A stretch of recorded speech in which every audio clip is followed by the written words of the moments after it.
Welcome back to the channel, you guys. We're doing something a little different today. We are going to Mexico. This was our first time ever crossing the border into Mexico. And honestly, we weren't totally sure what to expect. We researched and read tips and hoped everything would go smoothly so we could experience the local taste and culture of the border city of Ciudad Juárez. It turns out, the most stressful part of the whole experience wasn't Mexico. It was trying to come back home. Thanks for joining us for the adventure. Good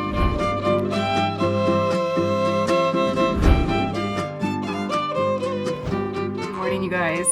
We have made it to Texas. Yesterday, we left the rest area that was pretty cool in New Mexico, outside of Las Cruces, and then we kind of had a repositioning day. We made our way here to El Paso and spent the day pretty much working. Yep. And then... But it wasn't all work. We treated ourselves to something we haven't done in a while. We went to CC's Pizza, and I was pre-gaming all day. In the morning, I only had an egg croissant sandwich, and then for my second breakfast, I had a cheeseburger, and then for my lunch, I had a little bit of filet mignon. So by dinner time, I was pretty hungry. Yes, we did go to CC's, and it was a pretty great deal. It was just $2.99 a person because we signed up for their app, their little club, and there was a special deal, so you really can't beat that. And now, guess what? Today, we are going to Mexico.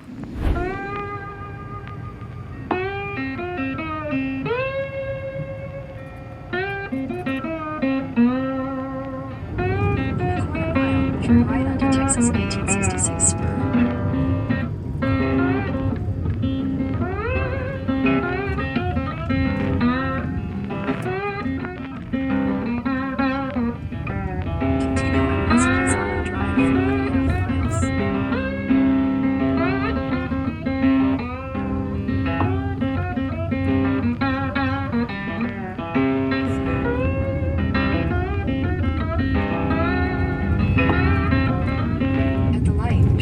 South Santa Fe Street.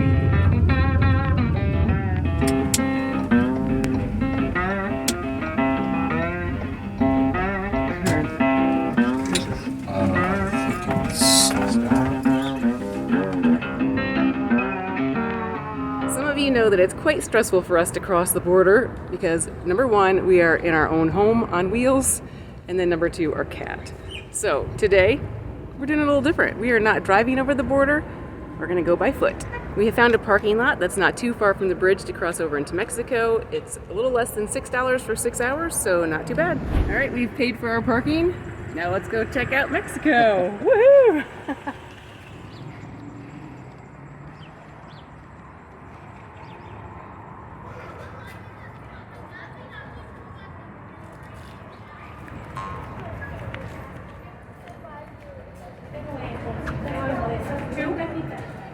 Thank you. Let's do this. So this is kind of fun, kind of exciting, kind of a spur of the moment thing, something we didn't plan on. But a couple days ago, I think you stumbled across that this is a popular entry point to walk across and spend a few hours in Mexico. So we thought we'd give it a shot.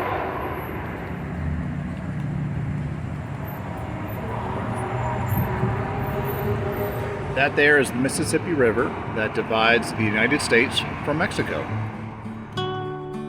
Crossing from El Paso into Ciudad Juárez via the Paso del Norte International Bridge is one of the quickest and most convenient ways to move between the two border cities. The pedestrian crossing places you right in the heart of downtown Juárez. The pedestrian toll is just 50 cents a person when entering Mexico. You pay the toll, walk across the bridge, and walk through a metal detector. Surprising to us, it's as simple as that. You aren't required to show any identification and there are no questions asked. A bit of foreshadowing, that is not the case when you cross back into the U.S. Prior to crossing the border, we did some quick research about things to see, the Mexican currency and exchange rate, hoping to spend a few hours exploring and to get a good taste of the local culture. Ciudad Juárez is a city of resilience, culture, and complexity, shaped by both its borderland energy and its difficult past. Completely unbeknownst to us at the time, Juárez was once known as one of the most dangerous cities in the world. Between 2008 and 2012, the city gained international attention for the extreme violence tied to Mexico's drug war, as rival cartels fought for control of this key border crossing into the United States. During those years, thousands of people were killed. Fear reshaped daily life, and many residents fled the city for safety.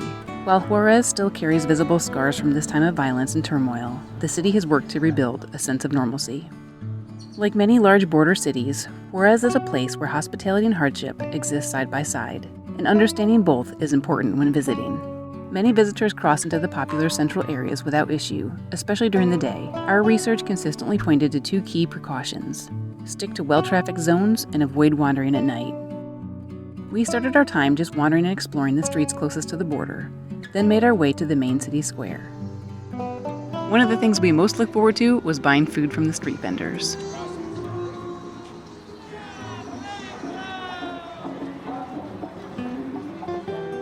Plaza de Armas is one of the historic and social heartbeats of Ciudad Juárez, offering a lively gathering place surrounded by local culture, architecture, and everyday city life.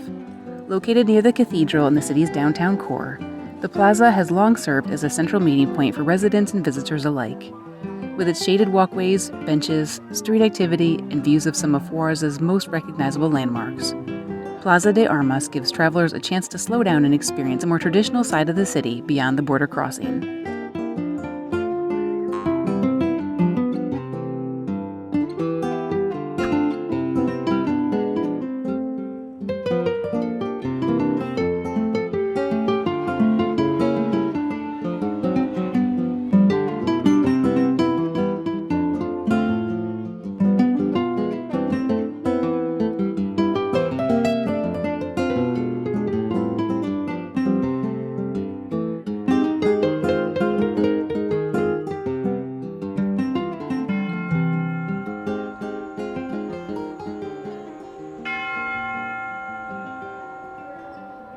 The 17th century Cathedral of Our Lady of Guadalupe is one of Ciudad Juárez's most recognizable and historic landmarks, standing as both a place of worship and a symbol of the city's deep cultural roots. Located in the heart of downtown near Plaza de Armas, its presence has watched over generations of life in Juárez, offering a quiet contrast to the energy of the surrounding streets and serving as a reminder of the city's enduring faith, heritage, and resilience. What makes this site especially interesting is that it actually includes two connected places of worship. Beside the larger, newer cathedral stands the older and much smaller Mission de Guadalupe, a gorgeous historic chapel that dates back to the city's earliest days and reflects Juárez's colonial roots. Together, the two structures create a striking contrast between past and present, offering visitors a glimpse into the city's long religious history and the generations of community life that have centered around this space.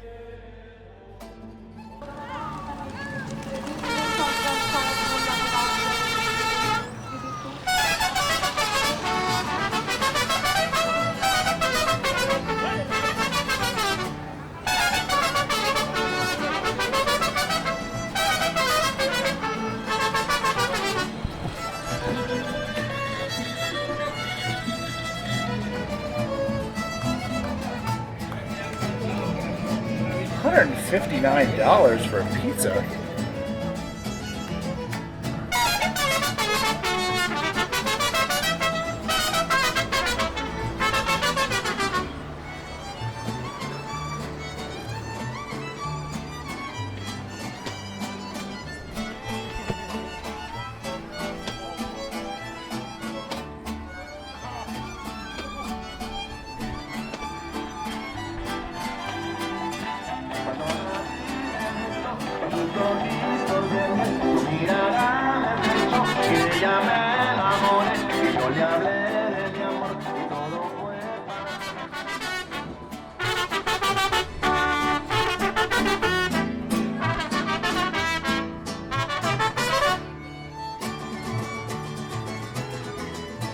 Alright, so we got ourselves some melon aguas frescas.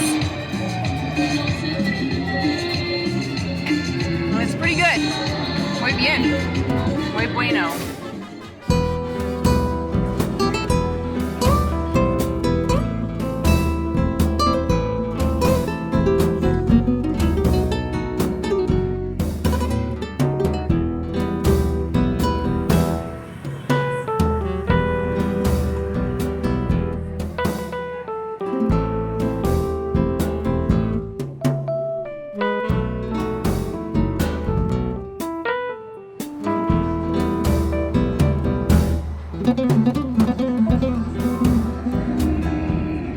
Mexican ice cream.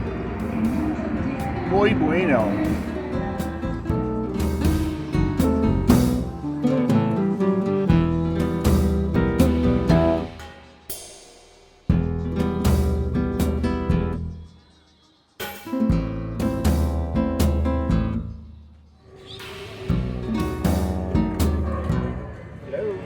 Mom? Mom, can you hear me? Mom, we're in Mexico. Yeah. Yeah, send pesos. Muy pesos. Okay. Thanks. Love you too. Bye. If you'd like to make a call, please hang up and try again.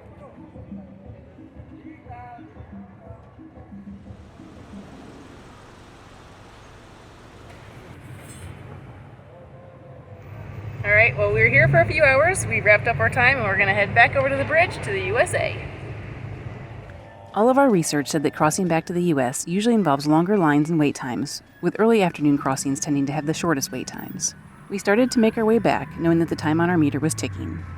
Thousands of people, mostly commuters and students, cross this border every day. We were glad we walked across the border as traffic was backed up significantly both times we crossed. However, we thought the crossing by foot was going to be much easier than it actually was. Stick around for the recap of our day to hear more about the details of our crossing back into the U.S.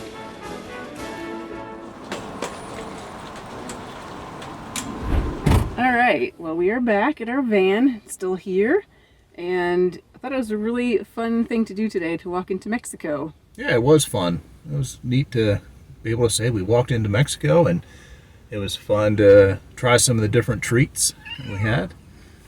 Hey, we're trying to record here, kitty. And I think all total between parking and everything we bought, it was probably around $10. I was a little disappointed because I was really looking forward to getting some food, but when we walked around, there weren't as many choices as I thought we would have. And some of the things that looked good were just sitting out. They weren't hot, so I was a little leery to try some of the things. But it was fun getting the things we did. Yeah, I found the crossing into Mexico kind of interesting. No one really cared about anything. We went through a metal detector. That was about it. No one checked passports or any type of identification. We were just in Mexico. And so I don't know if it's different at each crossing, but here we could have easily kind of disappeared into Mexico if we wanted to. Coming back was different. Had to have the passport, and I got asked a couple questions. It was relatively easy, and I think they took our photograph. So, how was your experience? So it's funny. I really thought today's border crossing would be super easy because we were walking across, but it actually was stressful again for me. Some of you saw our crossings into Canada when we went into Quebec, how stressful that was, and people gave us a really hard time, and I think people took it personally that we're Canadian, as if we were just attacking Canada, but for us, I think any border crossing can be nerve-wracking and stressful. So I walked up to the agent today, feeling all calm, thinking just walking in. It's not like they have anything to search like a van or have to worry about a cat. And man, did she start grilling me. So I asked you guys, do I look suspicious or something? It was so crazy. I saw that Steve had just pretty much gone right through, and everyone in front of us, and the people in front of us are not American. They were from Mexico. So I thought, well, I'm just going back into the United States. But no, she asked me so many questions. She wanted to know what we were doing. So I told her we'd just gone in for the morning to check things out. She asked us if we took our vehicle over, which is kind of weird because we're walking back. She asked where we had been before. Told her we'd been in El Paso. We're just go back to El Paso. She wanted to know where we were before that. She wanted to know why we were in El Paso. I mean, my goodness, why would we be? We're sightseeing. But it ended up, I had to tell her that I told her we're from Florida. She saw that on the passport, but she asked that.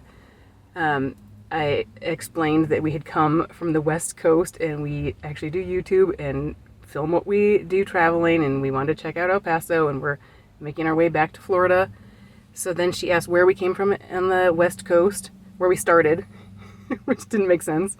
So I explained that we went up around the north and came down the coast, and she wanted to know when we were going to be back in Florida. Actually, she said, when are you going to be back? Which would confuse me.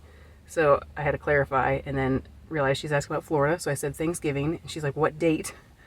So it just went on and on. Steve was waiting for me, and I thought, what in the world does she think I'm doing? Like, what's going on here? So thankfully, eventually her questions were done. I think I had started to shake by the time she was done.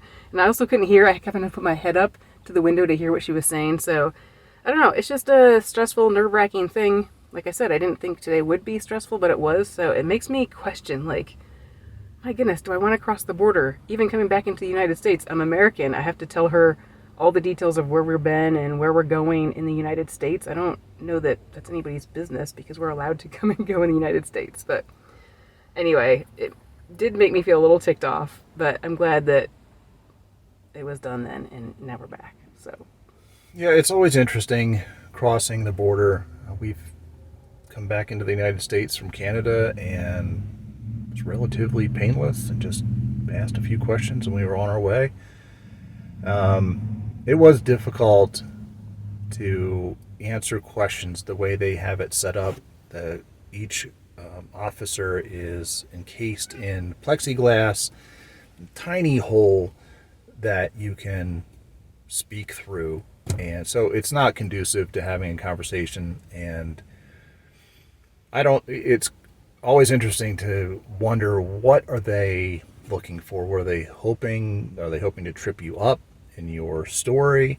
There's part of me that wonders, just pull me to the back and let's have a real face-to-face conversation where you can hear me, I can hear you, we can explain what we're doing and so forth and so on. But whatever, we live to tell about it. it is crazy to me, though, because I think they just asked Steve what we were doing, and he said visiting, and then asked if he had anything to declare. That's it. And then they waved him through. She asked me so many questions. Some other questions, she asked me if I had any money on me. Like, just so many different things. And I thought, what do you think I'm doing, lady? So, anyway, it'll probably take me a little bit to calm down. I'm a little worked up right now. And I know it isn't really that big of a deal, but it's just, I wasn't expecting it, and just, kind of rubbed me the wrong way.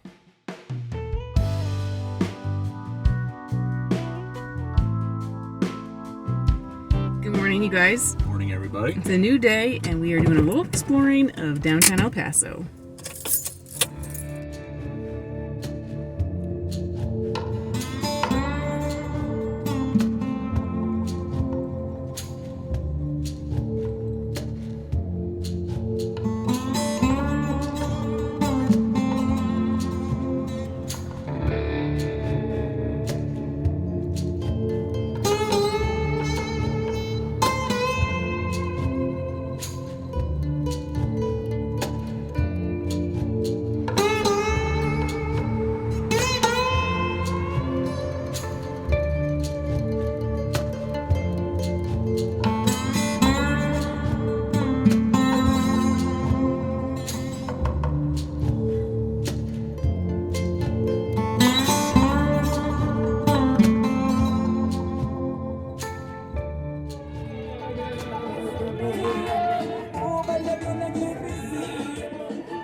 So we decided to duck into one of these stores and check out some of the hats.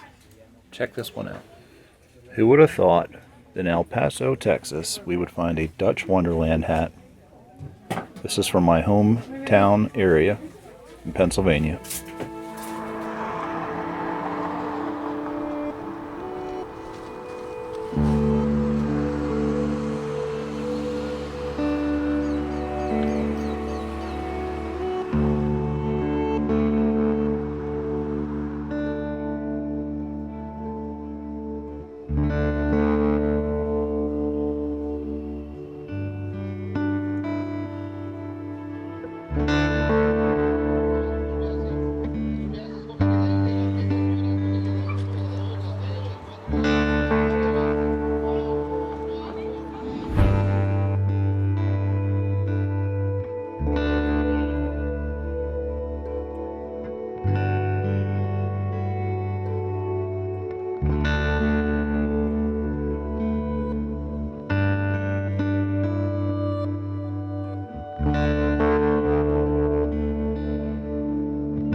we've wrapped up our time in downtown El Paso. We spent some time walking around on South El Paso Street, which is the main historic downtown area.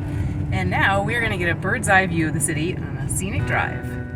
El Paso Scenic Drive is one of the best places to take in the dramatic scenery of the borderland, winding high above the city with sweeping views that stretch across both Texas and Mexico.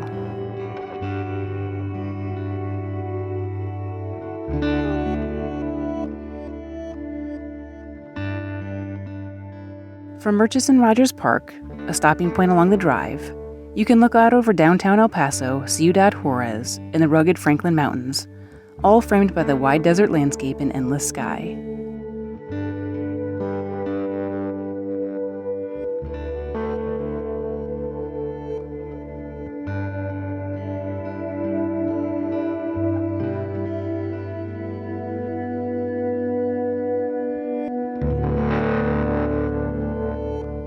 This is an especially popular spot at sunset or after dark when the city lights begin to glow. However, it was time for us to get moving and leave El Paso behind.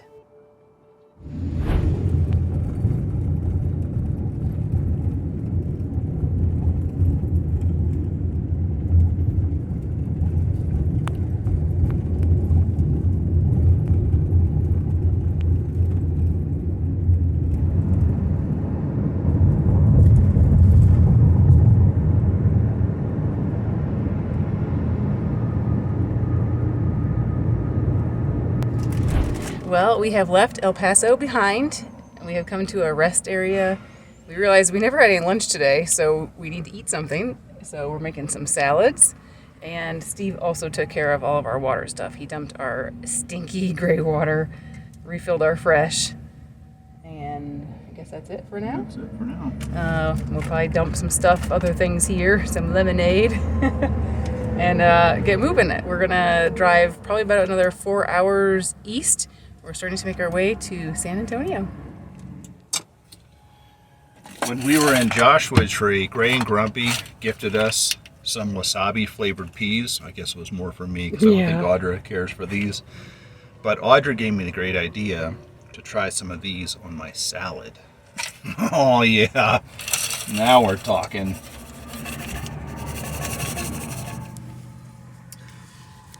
Well, let's give this a shot.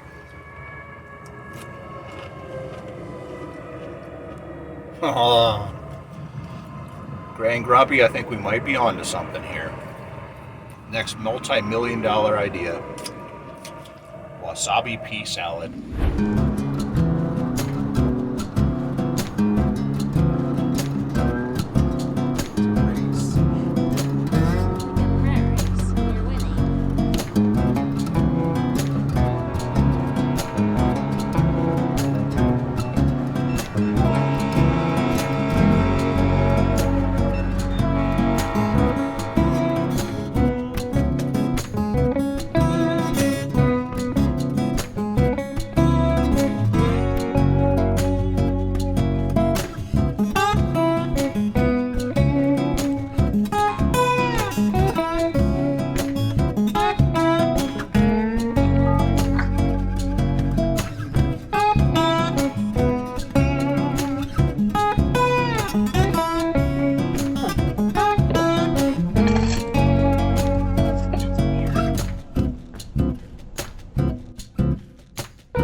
Understand this because we're not on the border.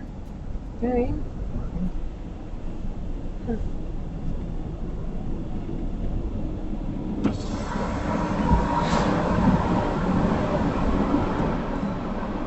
Howdy. Oh, is anybody else beside you to the vehicle? Just the two of us. Did you do both your citizens? Yes. Yes, thank you. Have a good one. All right. Thank you.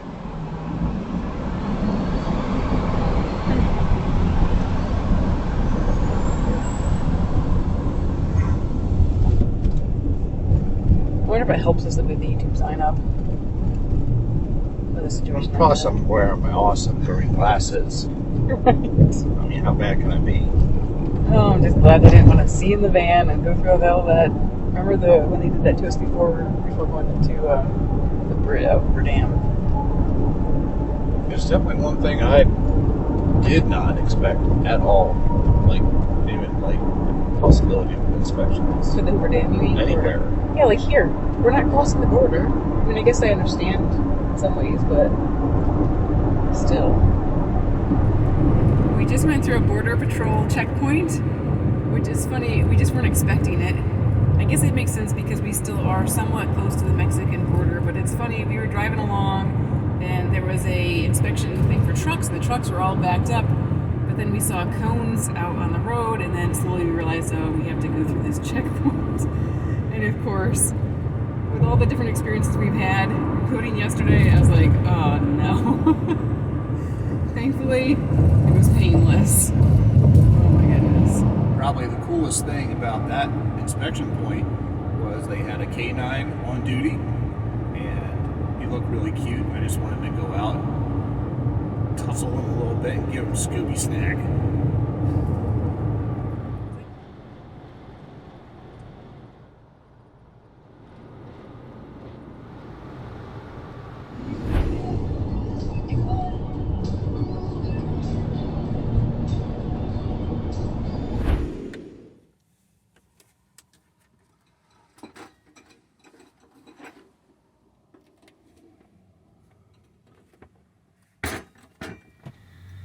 Well, it has been a pretty long day for us today. We've driven about 4.5 hours, which is longer than we like.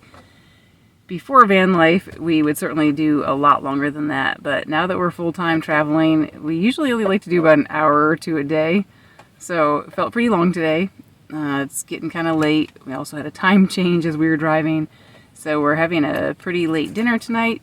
We have pulled over at a picnic area, not a regular rest area. There are no bathrooms here. But it seems like it's good for the night, and Steve is going to cook us up some, I think, hot ham and cheese sandwiches, and we're going to get settled in for the night.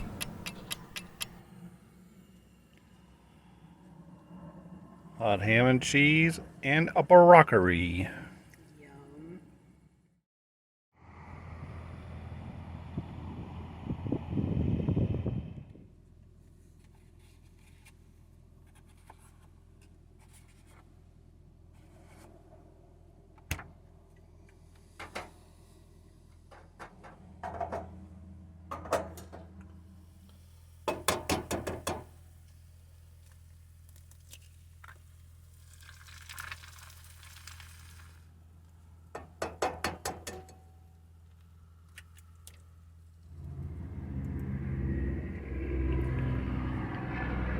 Breakfast is served. Awesome. That looks pretty good. Steve sure knows how to make these croissant breakfast sandwiches. They are awesome.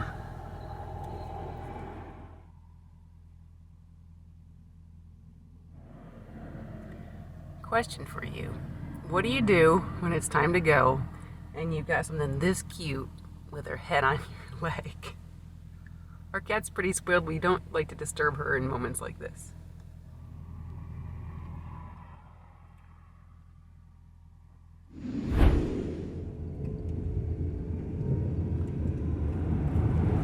Well, we're back on the road this morning, and it appears like our windshield is a pretty good bug catcher. Why is he out? Oh, there's 2 cows out there. Well, that is definitely something you don't see every day. 2 cows pretty much out on the highway. So we called 911 to report them, and right away I told the lady where I was, that we were on Route 10. She's like, oh, is this about the cows?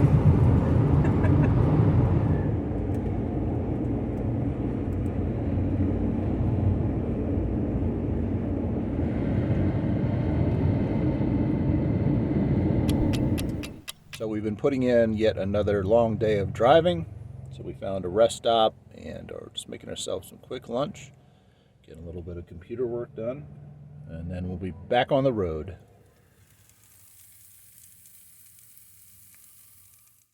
Well, good morning, you guys.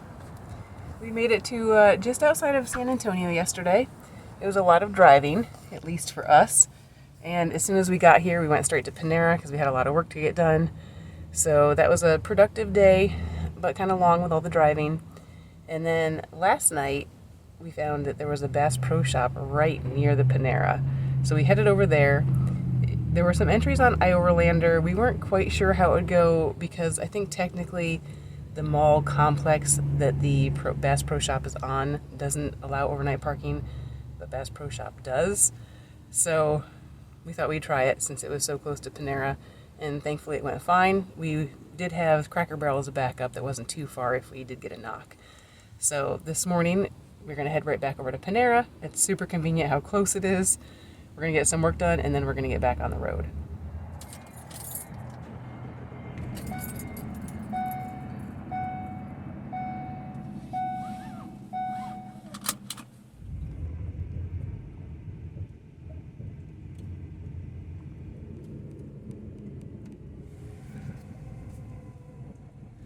It's a really long commute for work.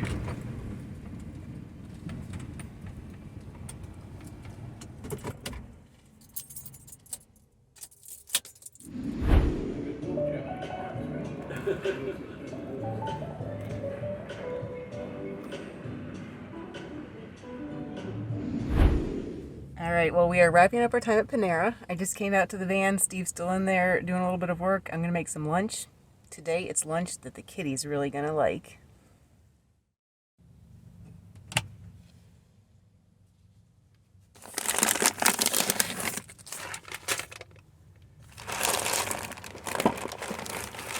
Here it is. Some tuna. Kitty.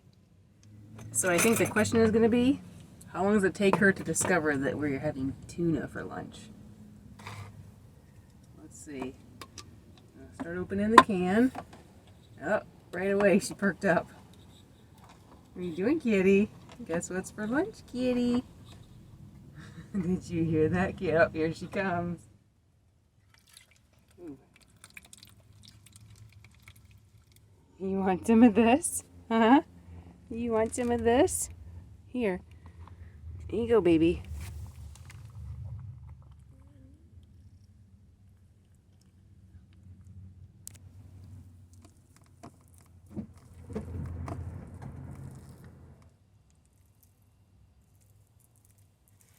All right. Here is your lunch, your sandwich. Tuna.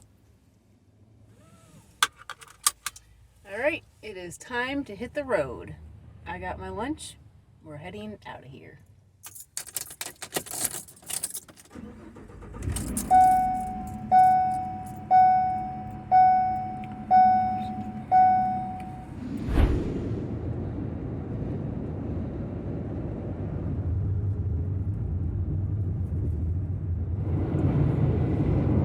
Over the last couple days, Steve and I have been talking off camera about the whole border crossing, and I just have to say, I'm just so perplexed by it.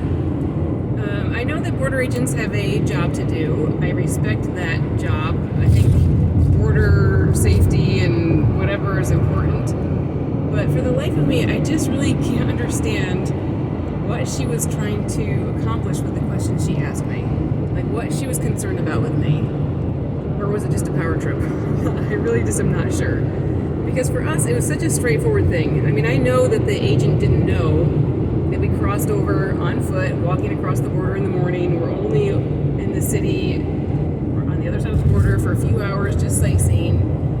But I wonder if that is part of the solution. I don't know. It was so easy to leave the country. And again, Mexico couldn't have cared less about us when we were checking in. If America is so concerned about people coming into the country, which I agree with Audra, I understand, I respect, why not let people check out of the country? So, to Audra's point, when we come back a few hours later, it pops up on their screen, oh, they left 3 hours ago on foot, now they're coming back into the country on foot. Yeah. I would think that would alleviate a lot of questions that a border agent might have.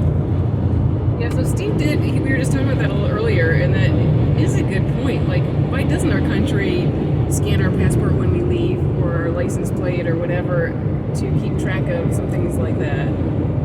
So it's kind of interesting to think about. But then anyway... It would seem, sorry to interrupt, but it would seem like that would be the best thing to do for people that may have committed crimes, but they have a court date coming up, and now they're trying to bust out of the country that's true too. to avoid whatever, that you would then catch them in that process. I think that comes into play when you're flying, but does it any other way? You can just walk across the border or drive across the border? Again, with our experience walking into Mexico, we could have disappeared. Again, no one cared, either side. Right, at some point. Leaving the country, leaving America, that we were entering Mexico, no one cared. Yeah, so it is interesting. And then, we walked back in. It's not like I had a bag, I just had a tiny purse. It just makes me wonder, what in the world was she suspicious of? Or was she just giving me a hard time because she could? So it all really made me feel like I was a criminal, that I had done something wrong when I know I hadn't. So it's just all kind of crazy. And then also, I mentioned before, it was really hard to hear the agent when she was questioning me, so I kept having to ask her to repeat herself. I kept having to put my ear up to the little opening, and then she would also ask me what I had said. And Steve actually said that I should have just suggested, do you want to go back and talk in a back room if you have some concerns, one of the back rooms. And it's kind of funny that he said that he actually, after, was just watching F&A Van Life, and that's actually what Frankie did. He was being questioned, and he actually suggested that they take him back, and they did. And I think it all went fine then. So, just something to think about. I wonder what she would have done. If you can enlighten us, if you have any wisdom to share, because it just really makes us not want to cross the border at all.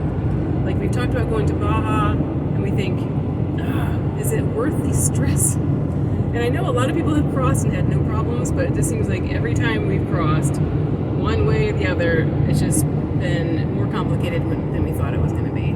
So, and I think for us, if you go into the situation knowing, okay, this could be stressful, you may get questioned, whatever, that's one thing to know beforehand and be prepared for. But I think for us, the big thing is our cat. What do we do with this cat? We have a carrier for her on board, but she's not going to respond well to that. I don't even know if I can get her in the carrier. Yeah, she's so used to this life now. To rip her out of the van, it doesn't seem fair to her. Of course, it just adds so much extra stress for us. So when that day comes and she passes on, we no longer have her, these border crossings will become a little bit easier in that vein. Maybe. Because we didn't have her when we walked across the border and came back. So, right. I don't know. There's just lots of layers to it. So it just makes us think twice. Like, we'd love to spend more time in Canada, but we just always kind of think twice about it. So we'll see. So we have left San Antonio behind now. And it's often quite disappointing when we're in an area and we don't have time to do much. Pretty much all we did in the area was spend time at Panera and park overnight at the Bass Pro Shop. There were a couple things that I was hoping to do while we were there, one being the river walk, and then also a botanical garden that we could have gotten into for free because of my RAP membership. But when it comes to travel, sometimes we just have to make some tough decisions. We had work we had to get done, and that takes away from our travel and exploration time. Also, the days are shorter now, so that impacts things too. So we decided not to do anything more in San Antonio because we've been there before. You can check that video out. It was from our 2023 trip out west. We did some fun things there, including the river walk. But we are making this decision because we have something that we think is going to be more fun. It's something new for us, and we're looking forward to that, and we want to get there. So you'll have to tune in next time to see what that is. And we're also going to meet up with some van life friends, but you'll have to tune in next time to see who that is. And where we're going. So this is where we're going to leave you for this episode. As always, we love hearing from you, so drop us a comment below. If you haven't already, hit the like and subscribe button. And until next time, we'll see you. This is where we're going to leave you for this episode. If you enjoy our videos, please consider becoming a patron by using the link on the screen that we've also included in the video description, along with information about today's adventure and our channel.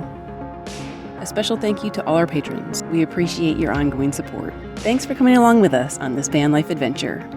Please take a second to hit the like button below, leave a comment to let us know you're watching, and click that subscribe button if you haven't already.